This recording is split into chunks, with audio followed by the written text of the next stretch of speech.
작년 12월 3일 비상계엄을 선포한 후 84일이 지났습니다. 제 삶에서 가장 힘든 날들이었지만 감사와 성찰의 시간이기도 했습니다.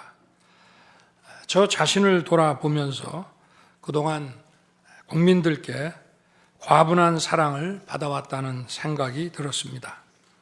감사한 마음이 들면서도 국민께서 일하라고 맡겨주신 시간에 제 일을 하지 못하고 있는 현실이 송구스럽고 가슴 아팠습니다. 한편으로 많은 국민들께서 여전히 믿어주고 계신 모습에 무거운 책임감도 느꼈습니다. 국민 여러분께 죄송하고 감사하다는 말씀 먼저 드리고 싶습니다. 제가 비상계엄을 선포하고 몇 시간 후 해제했을 때 많은 분들께서 이해를 못하셨습니다. 지금도 어리둥절해 하시는 분들이 있을 겁니다. 계엄이라는 단어에서 연상되는 과거의 부정적 기억도 있을 것입니다.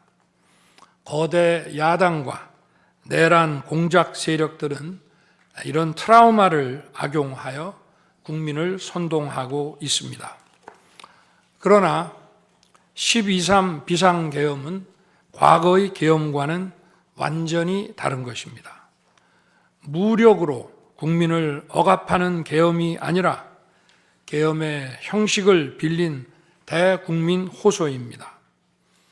12.3 비상계엄 선포는 이 나라가 지금 망국적 위기 상황에 처해 있음을 선언하는 것이고 주권자인 국민들께서 상황을 직시하고 이를 극복하는 데 함께 나서달라는 절박한 호소입니다. 무엇보다 저 자신 윤석열 개인을 위한 선택은 결코 아니었다는 사실을 분명히 말씀드립니다. 저는 이미 권력의 정점인 대통령 자리에 있습니다. 대통령에게 가장 편하고 쉬운 길은 힘든 일을 굳이 벌이지 않고 사회 여러 세력과 잘 타협하고 모든 사람들에게 듣기 좋은 말을 하면서 임기 5년을 안온하게 보내는 것입니다. 일하겠다는 욕심을 버리면 치열하게 싸울 일도 없고 어려운 선택을 할 일도 없어집니다. 저 개인의 삶만 생각한다면 정치적 반대 세력의 거센 공격을 받을 수 있는 이런 비상계엄을 선택할 이유가 전혀 없습니다. 저는 비상계엄을 결심했을 때 제게 많은 어려움이 닥칠 것을 당연히 예감했습니다. 거대 야당은 제가 독재를 하고 집권 연장을 위해 비상계엄을 했다고 주장합니다.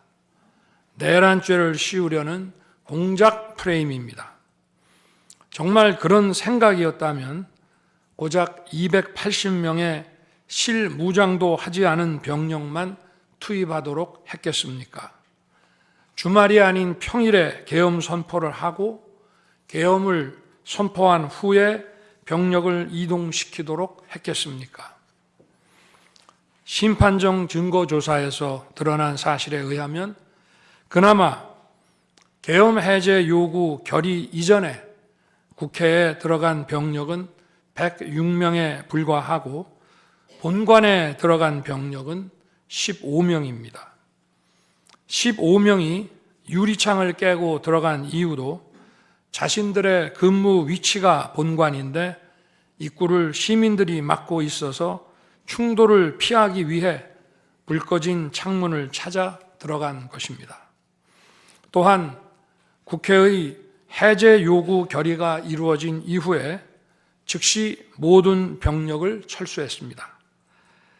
투입된 군의 병력이 워낙 소수이다 보니 국회 외곽 경비와 질서 유지는 경찰에 요청했습니다. 경찰은 인근 전장년 집회 대응 경력 300명을 국회 외곽에 보냈습니다.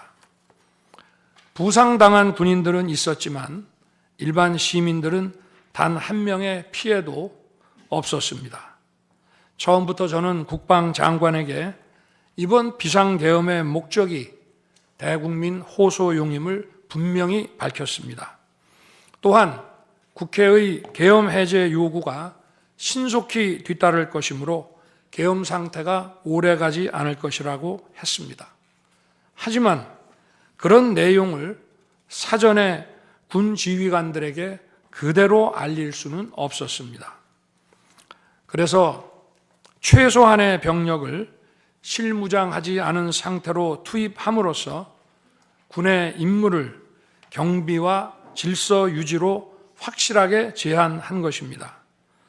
많은 병력이 무장 상태로 투입되면 아무리 조심하고 자제하라고 해도 군중과 충돌하기 쉽습니다.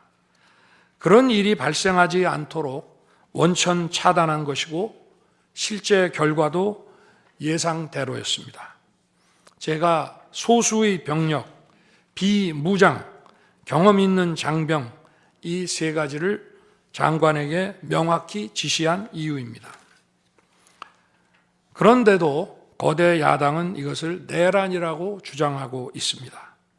병력 투입 시간이 불과 2시간도 안 되는데 2시간짜리 내란이라는 것이 있습니까? 방송으로 전 세계, 전 국민에게 시작한다고 알리고 국회가 그만두라 한다고 바로 병력을 철수하고 그만두는 그런 내란을 보셨습니까? 대통령이 국회를 장악하고 내란을 일으키려 했다는 주장은 어떻게든 대통령을 끌어내리기 위한 선동 공작입니다. 대통령의 법적 권한인 계엄 선포에 따라 계엄 사무를 하고 질서 유지 업무를 담당한 공직자들이 이러한 내란몰이 공작에 의해 지금 고초를 겪고 있는 모습을 보고 있으면 가슴이 찢어지는 것 같습니다. 이분들이 대통령의 장기 독재를 위해 일을 했겠습니까? 대한민국의 현실에서 이러한 장기 독재를 상상도 할 수 없다는 사실을 잘 아는 사람들이고 이미 자기 분야에서 최고의 위치에 올라 더 바랄 것도 없는 분들입니다. 이분들은 대통령의 법적 권한 행사에 따라 맡은 바 직무를 수행한 것뿐입니다. 헌법재판관 여러분, 그리고 국민 여러분, 대통령의 자리에서 많은 정보를 가지고 국정을 살피다 보면 남들에게는 보이지 않는 것들, 겉으로는 잘 드러나지 않는 문제점들이 많이 보이게 됩니다. 당장은 괜찮아 보여도 얼마 뒤면 큰 위기로 닥칠 일들이 대통령의 시야에는 바로 들어옵니다. 서서히 끓는 솥 안의 개구리처럼 눈앞의 현실을 깨닫지 못한 채 벼랑 끝으로 가고 있는 이 나라의 현실이 보였습니다. 언제 위기가 아닌 때가 있었냐고 하는 분도 있을 겁니다. 그렇지만 그동안의 위기가 돌발 현안 수준이었다면 지금은 국가 존립의 위기, 총체적 시스템의 위기라는 점에서 차원이 완전히 다릅니다. 미국 트럼프 대통령은 취임 첫날 국가 비상사태를 선포하고 군을 투입했습니다. 미국이 국가 비상사태인가에 대한 판단은 다를 수 있습니다. 하지만 불법 체류자와 마약 카르텔 등 당면한 위기에 맞서 국민들을 지키기 위한 대통령의 결단임은 분명해 보입니다. 그렇다면 지금 우리나라의 현실은 어떻습니까? 국가 비상사태가 아니라고 단언할 수 있습니까? 북한을 비롯한 외부 주권 침탈 세력들과 우리 사회 내부의 반국가 세력이 연계하여 국가 안보와 계속성을 심각하게 위협하고 있습니다. 이들은 가짜 뉴스, 여론 조작, 선전 선동으로 우리 사회를 갈등과 혼란으로 몰아넣고 있습니다.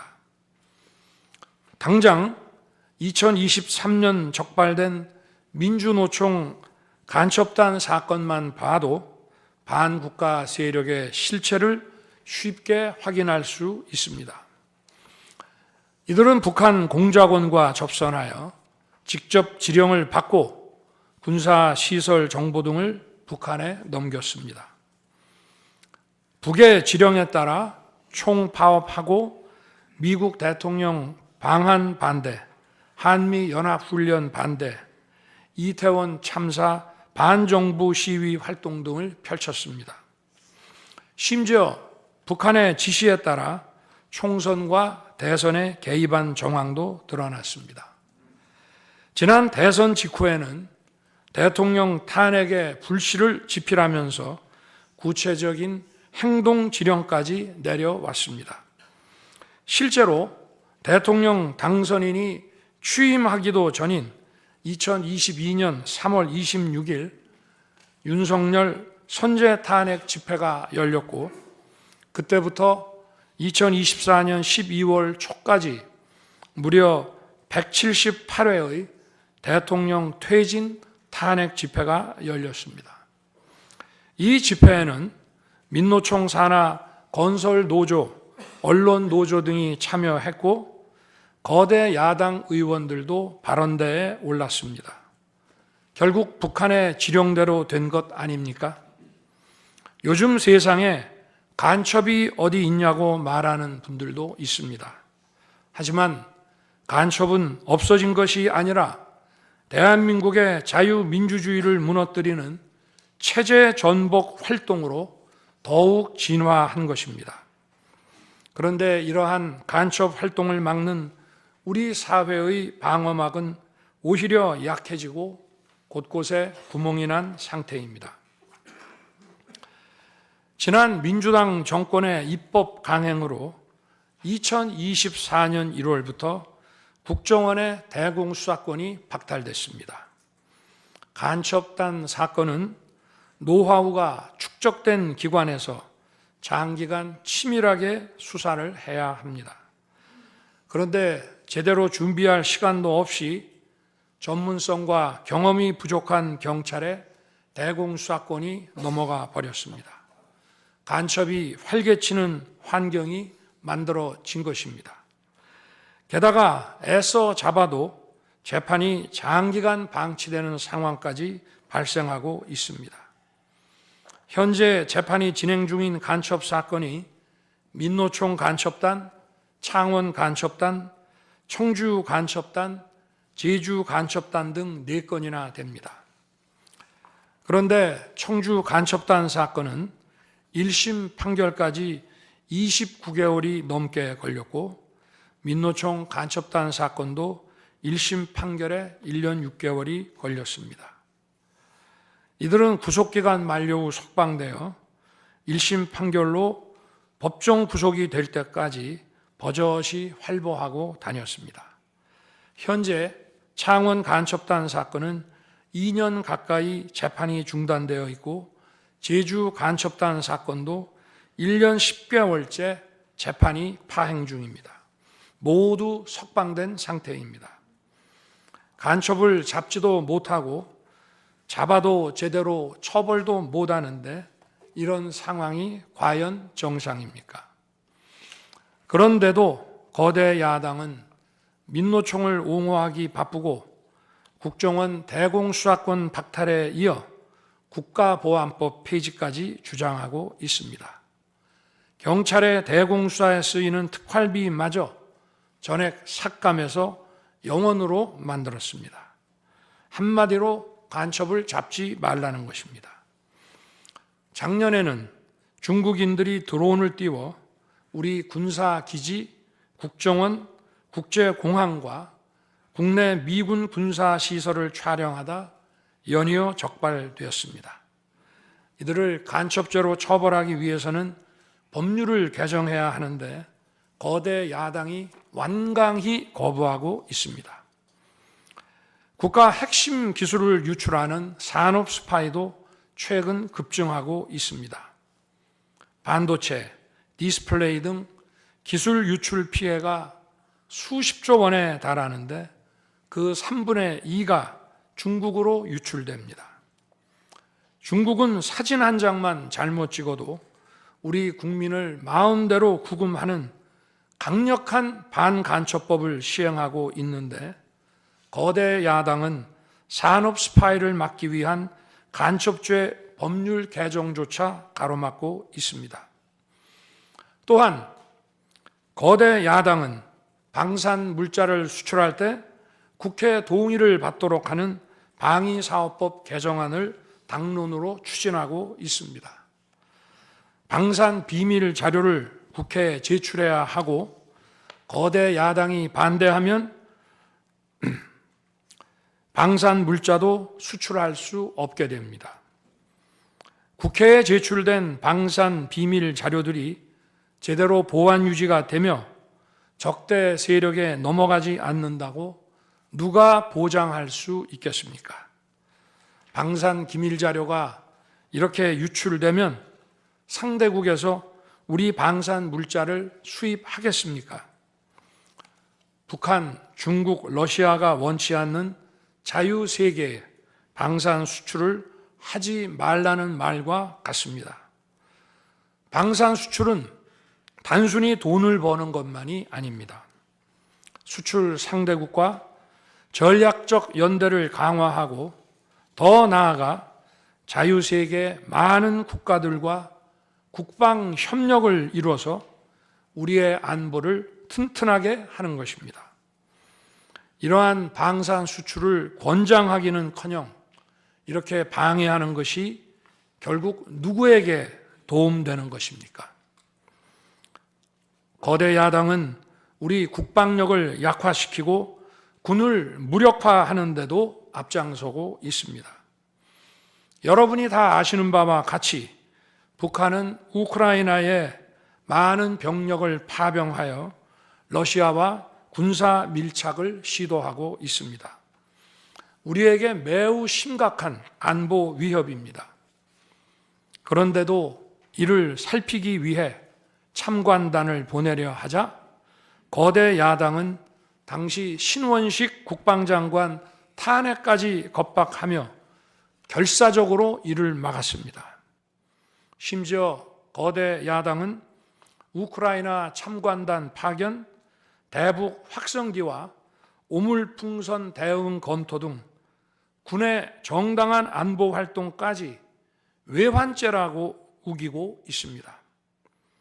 국가와 국민의 안전을 지키려는 대통령을 전쟁광이라고 비난하고 북핵 위협에 대응하는 한미일 합동훈련을 극단적 친일 행위라고 매도했습니다.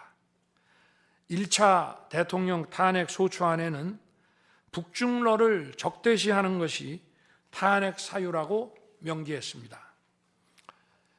190석에 달하는 무소불위의 거대 야당이 우리나라와 우리 국민 편이 아니라 북중러의 편에 서 있는 것입니다.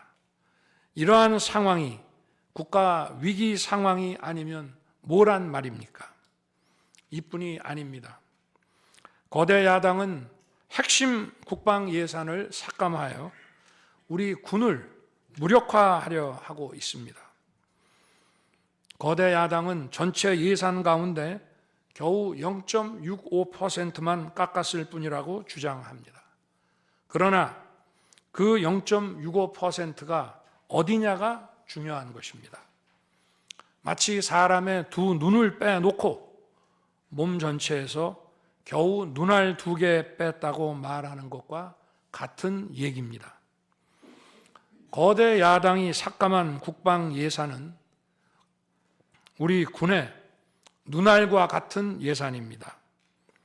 북한 핵과 미사일 기지를 선제 타격하는 키일체인의 핵심인 정찰 자산 예산을 대폭 삭감했습니다. 핵심 전력인 지휘 정찰 사업 예산을 2024년 대비 4,852억 원 감액했고 전술 데이터링크 시스템 성능 개량 사업은 무려 78%를 삭감했습니다. 우리 국민을 향해 날아오는 미사일을 요격하는 KAMD, 즉 한국형 미사일 방어 체계 구축도 예산 삭감으로 개발이 중단될 위기입니다. 장거리 함대공 유도탄 사업을 위해 예산 119억 5,900만 원을 책정했지만 96%를 삭감하고 5억 원만 남겼습니다. 정밀 유도포탄 연구 개발 사업은 84%를 삭감했습니다. 아무리 주먹이 세도 앞이 보이지 않으면 싸울 수 없듯이 감시 정찰 자산이 없으면 아무리 좋은 무기도 무용지물입니다. 게다가 최근 북한의 드론 공격이 큰 위협으로 대두되고 있습니다. 드론 방어 예산 100억 원 가운데 무려 99억 5,400만 원을 깎아서 사업을 아예 중단시켜버렸습니다. 도대체 누구의 지시를 받아서 이렇게 핵심 예산만 딱딱 골라 삭감했는지 저도 궁금할 지경입니다. 게다가 지난 민주당 정권은 국군 방첩사령부의 수사 요원을 2분의 1가량 대폭 감축하여 군과 방산에 대한 정보 활동과 방첩 활동에 심각한 타격을 주었습니다. 또 과거 간첩 사건과 연루된 인물을 국정원의 주요 핵심 간부로 발령내서 국정원이 방첩기관인지 정보 유출기관인지 모를 조직으로 방치하기도 했습니다. 지난 정부 시절 이런 일을 주도한 인물들이 여전히 거대 야당의 핵심 세력으로서 우리의 안보를 흔들고 있습니다. 우리 정부 들어 국가정보원이 국가안보의 중추기관으로 거듭날 수 있도록 노력하였고 국군 방첩사의 역량 보강을 위해 힘썼습니다마는 아직 문제의 뿌리를 제대로 다 드러내지 못했습니다. 부수고 깨뜨리기는 쉬워도 세우고 만들기는 어렵고 시간이 많이 걸리기 때문입니다. 이런 상황이 겉으로는 멀쩡한 것처럼 보이지만 실질적으로 전시사변에 못지않은 국가 위기 상황이라고 저는 판단하고 있습니다. 거대 야당은 야당에 대한 대통령의 인식을 탓하기 전에 공당으로서 국가에 대한 책임 있는 자세와 신뢰를 보여주는 게 우선이라고 저는 생각합니다. 저는 자유민주주의 헌법 원칙, 국가 안보, 핵심 국익 수호만 함께 한다면 어떤 정치 세력과도 기꺼이 대화하고 타협할 자세가 돼 있는 사람입니다. 나라와 국민을 위한 길에 좌파 우파가 어디 있겠습니까? 하지만 자유를 부정하는 공산주의, 공산당 일당 독재, 유물론에 입각한 전체주의가 다양한 속임수로 우리 대한민국에 스며드는 것은 막아야 합니다. 이런 세력과 타협하고 흥정해서는 안 된다고 생각합니다. 우리가 가치를 공유하지 않는 나라와도 교역도 할 수 있고 국제 협력, 상호 이익을 추구할 수도 있습니다. 하지만 우리 정치 체제에 영향을 미치고 스며드는 것은 막아야 합니다. 그것이 국방 안보만큼 중요한 정치 안보입니다.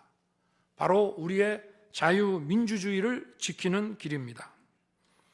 자유민주주의 국가의 공당이라면 이런 세력을 옹호하고 이런 세력과 손잡는 일은 절대 해서는 안 되는 것입니다.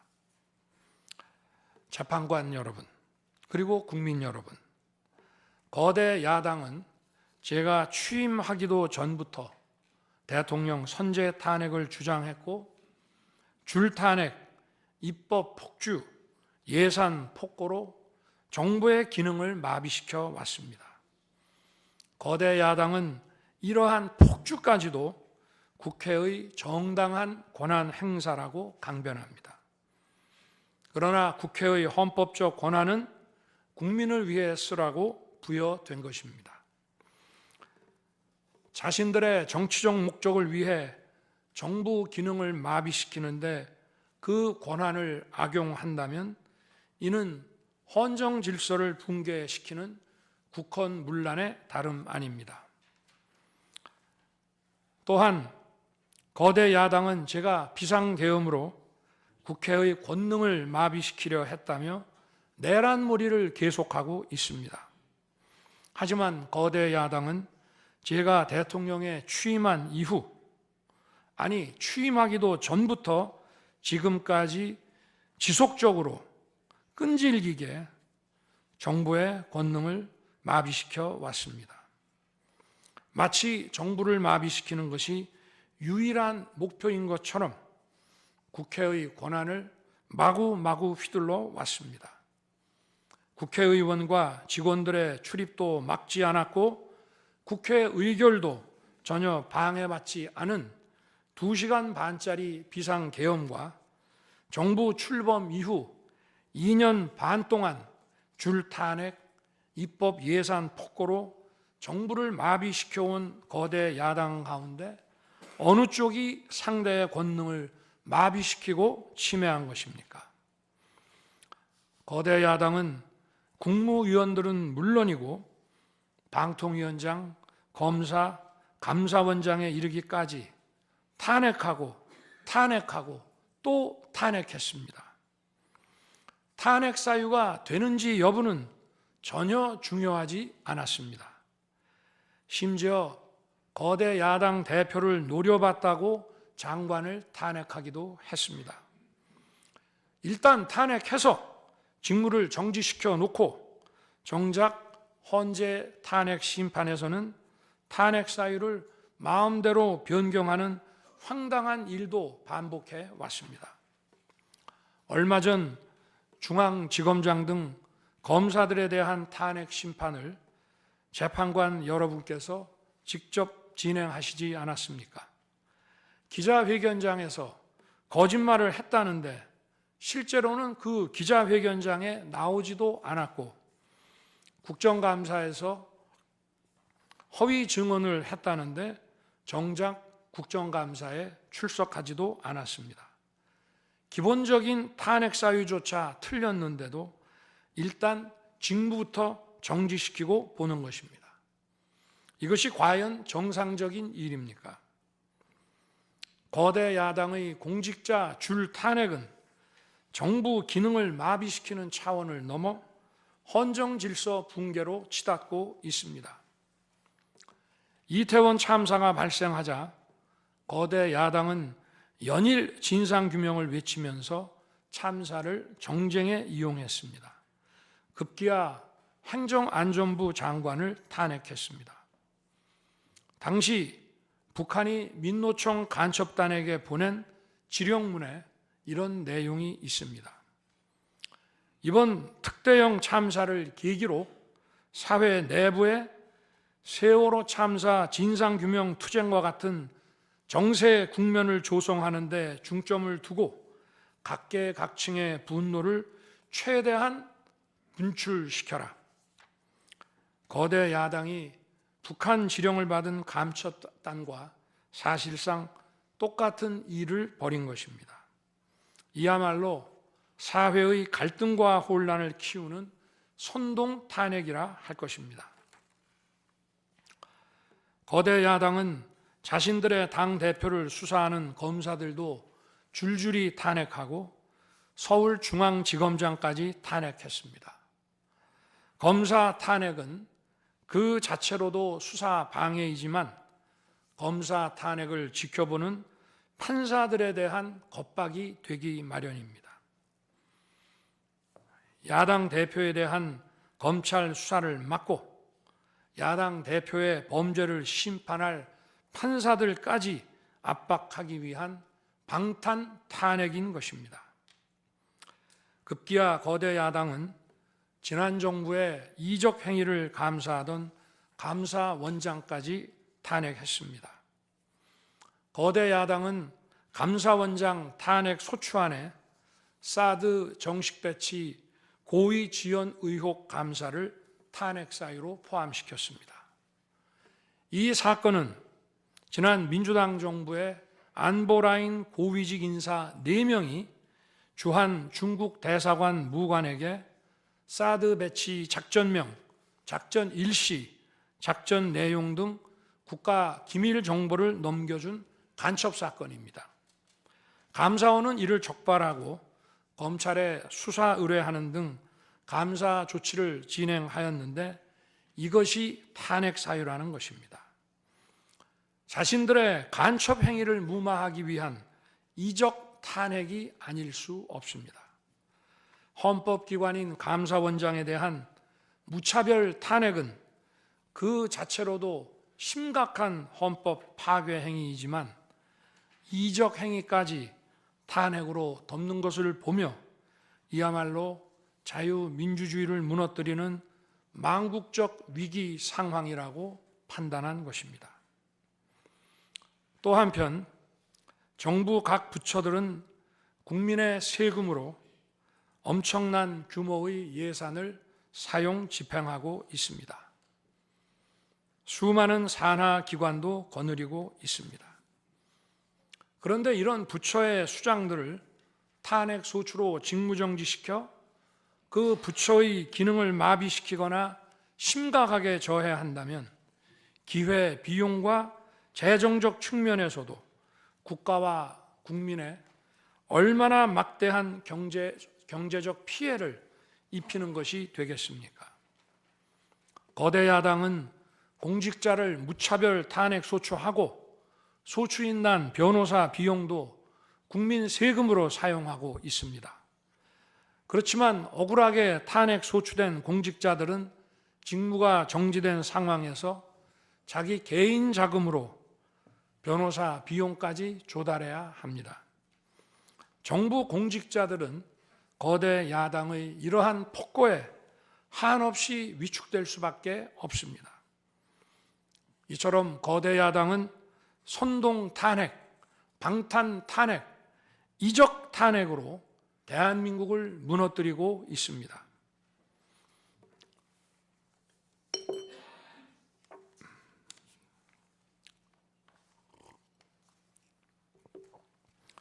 우리나라 선거 가운데 대통령 선거가 기간도 가장 길고 국민적 관심도 가장 큽니다. 그만큼 직선 대통령의 민주적 정당성은 다른 선출직 공직자에 비해 그 무게가 다릅니다.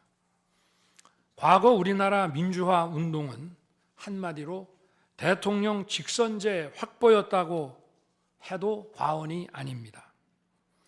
그런데 거대 야당은 대선이 끝나자마자 동조 세력과 연대하여 아직 취임도 하지 않은 대통령 당선인을 상대로 선제 탄핵과 퇴진 운동을 벌이기 시작했고 지난 2년 반 동안 오로지 대통령 끌어내리기를 목표로 정부 공직자 줄탄핵 그리고 입법과 예산 폭거를 계속해 왔습니다. 헌법이 정한 정당한 견제와 균형이 아니라 민주적 정당성의 상징인 직선 대통령 끌어내리기 공작을 그야말로 쉼없이 해온 것입니다. 이것이 국헌문란이 아니면 도대체 어떤 것이 국헌문란 행위이겠습니까? 뿐만 아니라 거대 야당의 이런 지속적 국헌문란 행위는 국가 정체성과 대외 관계에 있어서 자유민주주의 헌법 정신과 동떨어진 인식에 기반하고 있다고 저는 생각합니다. 따라서 직선 대통령을 끌어내리기 위한 줄탄핵, 입법 예산 폭거는 어느 면으로 보나 자유민주주의 헌정질서 파괴 목표로 하고 있다고 하겠습니다. 흔히들 대통령 중심제 권력 구조를 가지고 제왕적 대통령제라고 합니다. 그러나 지금 우리나라는 제왕적 대통령이 아니라 제왕적 거대 야당의 시대입니다. 그리고 제왕적 거대 야당의 폭주가, 그 독재가 대한민국의 존립 위기를 불러오고 있습니다. 계엄 이후 벌어진 일들만 보아도 모두 잘 알 수 있지 않겠습니까? 제가 정말 제왕적 대통령이라면 공수처, 경찰, 검찰이 앞다퉈서 저를 수사하겠다고 나서고 내란죄 수사권도 없는 공수처가 영장 쇼핑, 공문서 위조까지 해가면서 저를 체포할 수 있겠습니까? 저 역시도 수사 업무에 26년간 종사한 사람이지만 이렇게 여러 수사기관들이 무차별적으로 한 사건에 달려드는 꼴은 본 적이 없습니다. 비상계엄에 투입된 군 병력이 총 570명에 불과한데 불법적으로 대통령 한 사람 체포하겠다고 대통령 관저에 3, 4천 명이 넘는 경찰력을 동원했습니다. 대통령과 거대 야당 가운데 어느 쪽이 제왕적 권력을 휘두르며 이 나라의 헌정 질서를 무너뜨리고 있습니까? 제가 비상계엄을 결단한 이유는 이 나라의 절체절명의 위기를 더 이상 방치할 수 없다는 절박함 그것이었습니다. 저는 주권자인 국민들께 이러한 거대 야당의 반국가적 패악을 알리고 국민들께서 매서운 감시와 비판으로 이를 제발 멈춰달라고 호소하고자 했습니다. 국정마비와 자유민주주의 붕괴를 막고 국가 기능을 정상화하기 위해 절박한 심정으로 계엄을 선포한 것입니다. 12.3 비상계엄의 선포는 국가가 위기 상황과 비상사태에 처해 있음을 선언한 것입니다. 국민을 억압하고 기본권을 제한하려는 것이 아니라 주권자인 국민께서 비상사태 극복에 직접 나주십사 하는 간절한 호소입니다. 그런데 거대 야당은 제가 국회의 요구에 따라 계엄을 해제한 그날부터 탄핵 시동을 걸었습니다. 하지만 비상계엄은 범죄가 아니고 국가 위기를 극복하기 위한 대통령의 합법적 권한 행사입니다.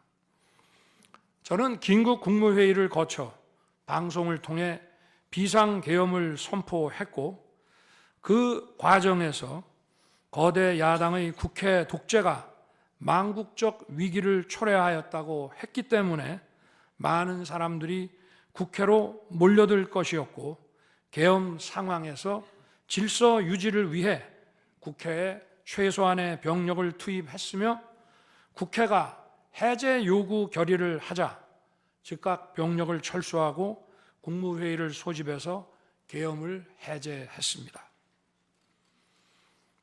다 알고 계시다시피 2023년 중앙선관위를 포함한 국가기관들이 북한에 의해 심각한 해킹을 당했습니다.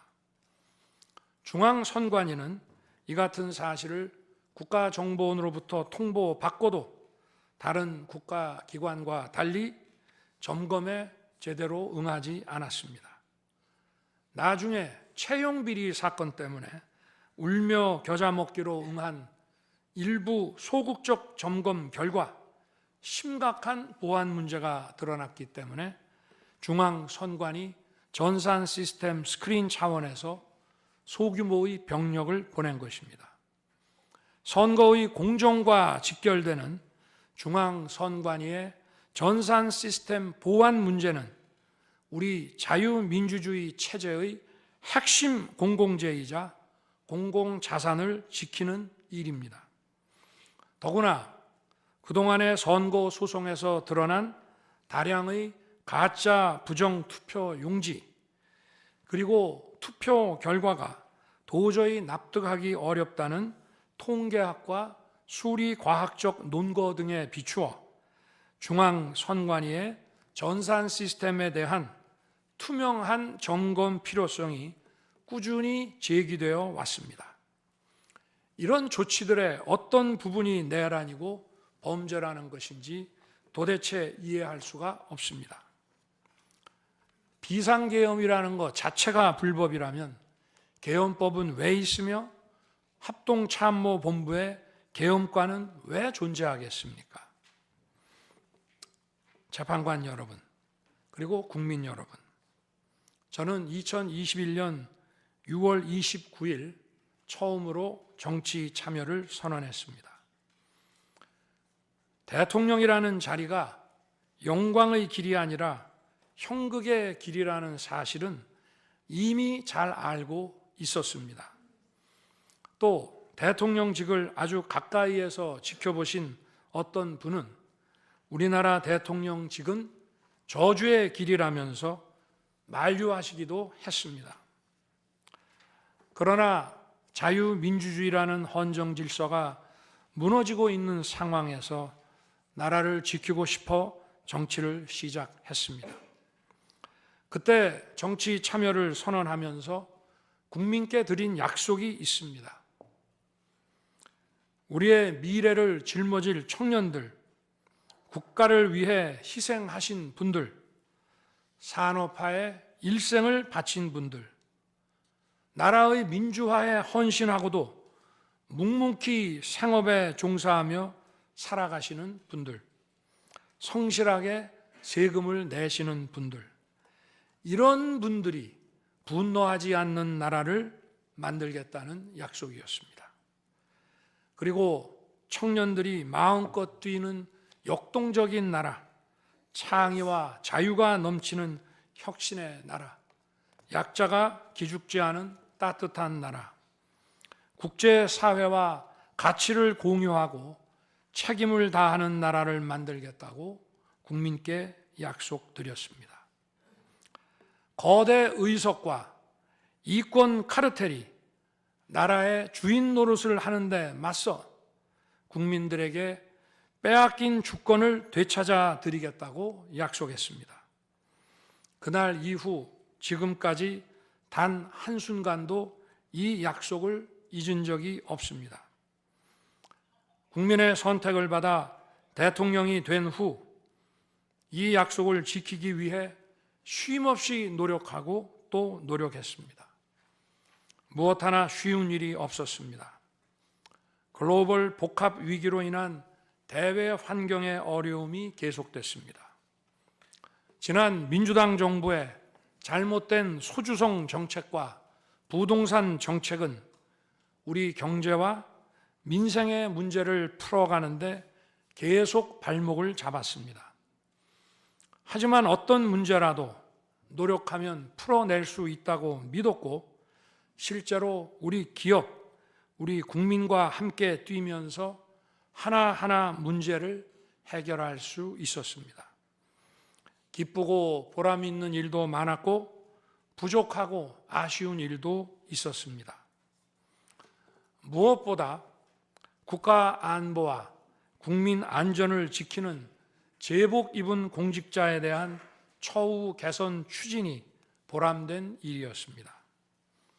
지난 민주당 정권은 반일 선동에만 열을 올렸지만 우리 정부에서는 1인당 GDP가 일본을 앞질렀고 우리 인구의 2배 반이 넘는 경제 강국 일본과 수출액 차이가 작년에는 불과 수십억 불 규모로 좁혀졌습니다.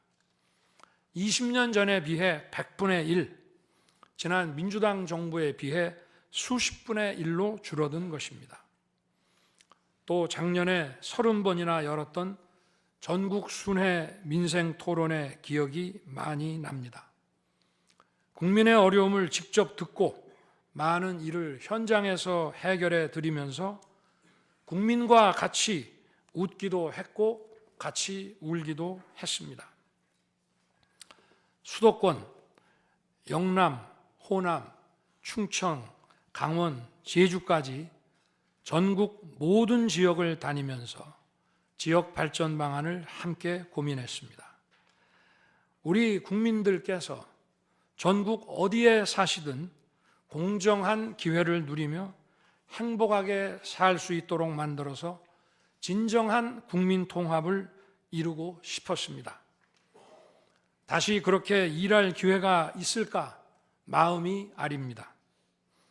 1박 4일의 살인적 일정으로 미국에 가서 한미일 캠프 데이비드 선언을 발표했을 때는 보람이 컸고 정말 마음이 든든했습니다. 방산 수출에 물꼬를 트고 팀 코리아가 체코 원전 건설 사업의 우선 협상 대상자로 선정됐을 때에는 어린아이같이 기뻤습니다. 아쉬웠던 순간도 떠오릅니다. 기업과 국민들에게 꼭 필요한 법안들은 하염없이 뒤로 밀어놓고 거부권을 행사할 수밖에 없는 위헌적 법안, 핵심 국익에 반하는 법안들이 야당 단독으로 국회에서 일사천리 통과될 때에는 답답했습니다. 국방, 치안, 민생을 위해 꼭 필요한 아킬레스건 예산들이 삭감됐을 때에는 막막했습니다. 지금 저는 잠시 멈춰서 있지만 많은 국민들, 특히 우리 청년들이 지금 대한민국이 처한 상황을 직시하고 스스로 주권을 되찾고 나라를 지키기 위해 나서고 있습니다. 비상계엄의 목적이 망국적 위기 상황을 알리고 헌법 제정 권력인 주권자들께서 나서 주시기를 호소하는 것이었는데 이것만으로도 비상계엄의 목적이 상당 부분 이루어졌다고 생각하게 됩니다. 저의 진심을 이해해 주시는 우리 국민과 청년들에게 진심으로 감사 말씀을 드리고 싶습니다.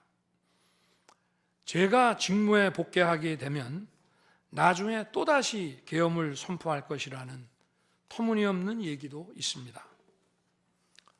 계엄의 형식을 빌린 대국민 호소로 이미 많은 국민과 청년들께서 나라의 상황을 직시하고 나라 지키기에 나서고 계신데 그런 일을 또 할 이유가 있겠습니까? 결코 그런 일은 없을 것입니다.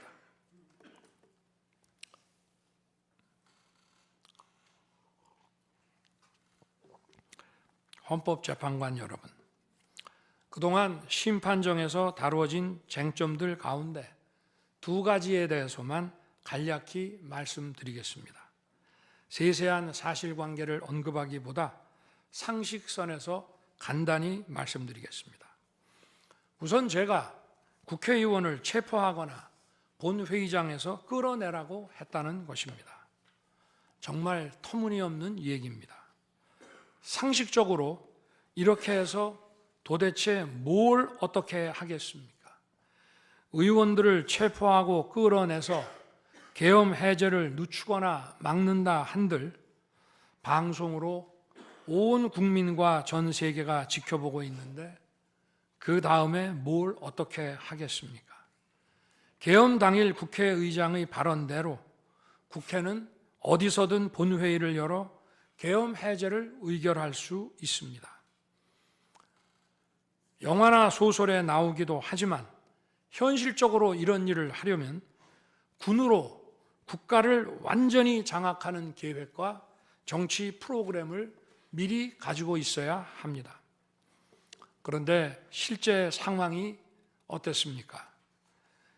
계엄 사무를 담당할 주요 지휘관들이 계엄 직전에 어디에 있었는지 이 심판정에서 다 드러났습니다.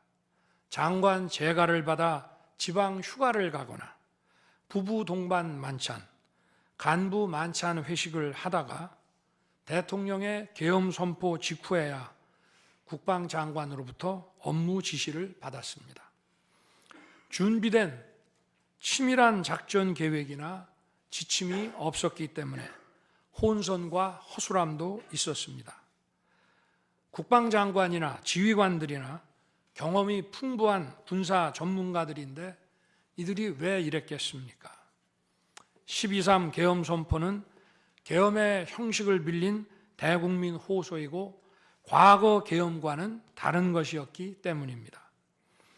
이미 민주주의를 수십 년 경험하고 몸에 밴 우리 50만 군이 임기 5년 단임 대통령의 사병 노릇을 할 리가 있습니까? 제가 비상계엄을 선포한 이유는 오로지 주권자인 국민들에게 국회의 망국적 독재로 나라가 위기에 빠졌으니 이를 직시하고 감시와 비판의 견제를 직접 해달라는 것이었습니다. 공화국의 대의제 위기에 헌법 제정 권력인 주권자가 직접 나서야 한다는 호소였습니다. 의원을 체포하거나 끌어내라고 했다는 주장은 국회에 280명의 질서유지 병력만 계비간 상태에서 앞뒤가 맞지 않는 얘기입니다. 국회가 비어있는 주말도 아니고 회기 중인 평일에 이런 병력으로 터무니없는 얘기입니다. 의원만 300명이고 직원들과 보좌진을 합치면 몇천 명이 넘습니다. TV 생중계를 보더라도 계엄 선포 후 얼마 지나지 않아 이미 국회 마당과 본관에는 수천 명의 국회 관계자와 민간인들이 들어왔습니다. 실제로 계엄 선포 후 1시간 30분이 지나서야 질서유지 군 병력이 도착했고 경내에 진입한 병력이 106명, 그 중에서 본관에 들어간 병력이 겨우 15명인데 이런 극소수 병력을 가지고 국회의원을 체포하고 끌어낸다는 것이 말이 되겠습니까? 게다가 의결 정족수가 차지 않았으니 본회의장에 들어가서 의원들을 끌어내라고 했다는데 의결 정족수가 차지 않았으면 더 못 들어가게 막아야지 끌어낸다는 것도 상식에 맞지 않는 얘기입니다. 본관에 진입한 군인들은 본회의장이 어디에 있는지도 몰랐다고 합니다. 무엇 하나 말이 되지 않습니다. 단 한 사람도 끌려 나오거나 체포된 일이 없었으며 군인이 민간인들에게 폭행당한 일은 있어도 민간인을 폭행하거나 위해를 가한 일은 한 건도 없었습니다. 실제로 일어나지도 않았고 일어날 수도 없는 불가능한 일에 대해 이런 주장을 하는 것은 지난번에도 말씀드렸지만 그야말로 호수 위에 비친 달빛을 건져내려는 것과 같은 허황된 것입니다. 거대 야당은 대통령의 헌법상 권한에 기해 선포된 계엄을 불법 내란으로 둔갑시켜 탄핵 소추를 성공시켰습니다. 그리고는 헌재 심판에서는 탄핵 사유에서 내란을 삭제했습니다. 그야말로 초유의 사기 탄핵이 아닐 수 없습니다. 내란이냐 아니냐는 긴 시간의 복잡한 심리를 통해 가려지는 게 아닙니다. 내란이냐 아니냐는 판례에서 보듯이 실제 일어난 일과 진행된 과정에서 드러난 결과로 누구나 쉽게 바로 알 수 있어야 내란이 되는 것입니다. 거대 야당과 소추단이 헌재 심판 대상에서 내란을 삭제한 이유는 심판의 심리 시간을 단축시키려는 것이 아니라 내란의 실체가 없기 때문입니다.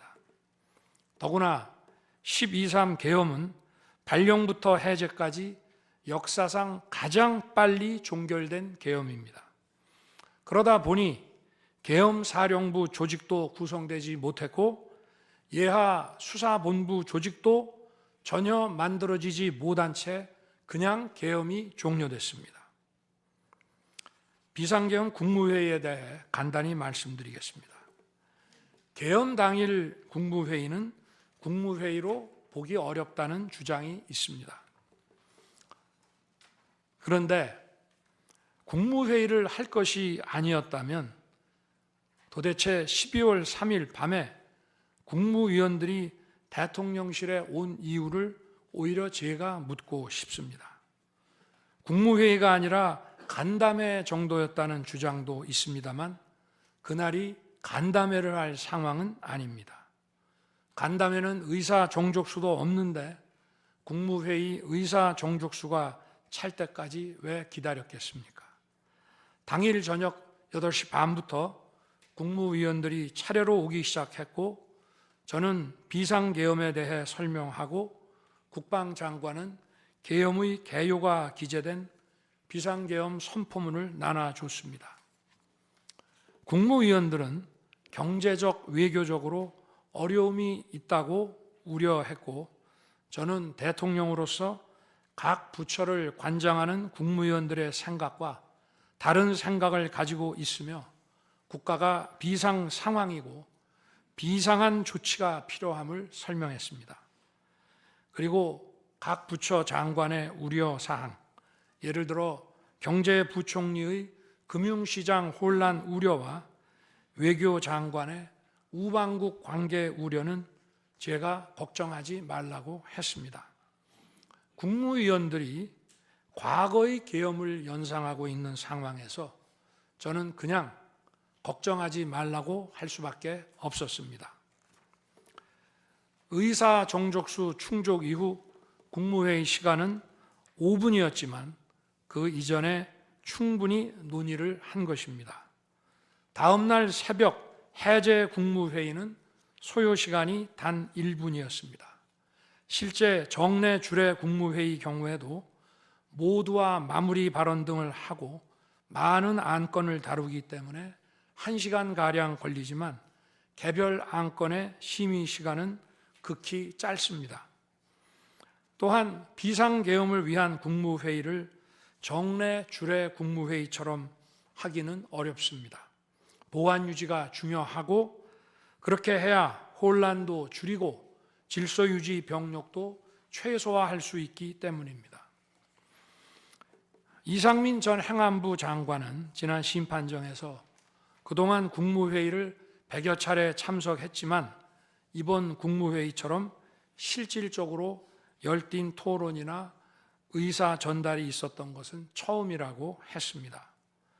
국무회의 배석을 위해 비서실장과 안보실장도 통상처럼 대통령실로 나오도록 했고 국가 안보의 문제이기도 해서 국정원장도 참석시켰습니다. 1993년 8월 13일 김영삼 대통령께서 긴급 재정경제명령으로 금융실명제를 발표했을 때도 국무위원들은 소집 직전까지 발표한다는 사실 자체를 몰랐고 국무회의록도 사후에 작성됐습니다. 그때 상황은 이인재 당시 노동부 장관께서 이미 공개적으로 설명한 바 있습니다. 그러나 아무도 이를 두고 국무회의가 없었다고 하지 않았고 당시 헌법재판소는 긴급명령 발동을 모두 합헌이라고 결정했습니다. 그 밖에 여러 쟁점들에 대해서는 변호인단의 변론으로 가름하겠습니다. 재판관 여러분, 그리고 국민 여러분, 저는 언젠가 해야 하고 누군가 해야 하는 일이라면 지금 제가 하겠다는 마음으로 대통령직을 수행해 왔습니다. 그래서 임기 전반부 동안 역대 정부들이 표를 잃을까 봐 하지 못했던 교육, 노동, 연금의 3대 개혁을 중심으로 국정개혁 과제를 과감하게 추진했습니다.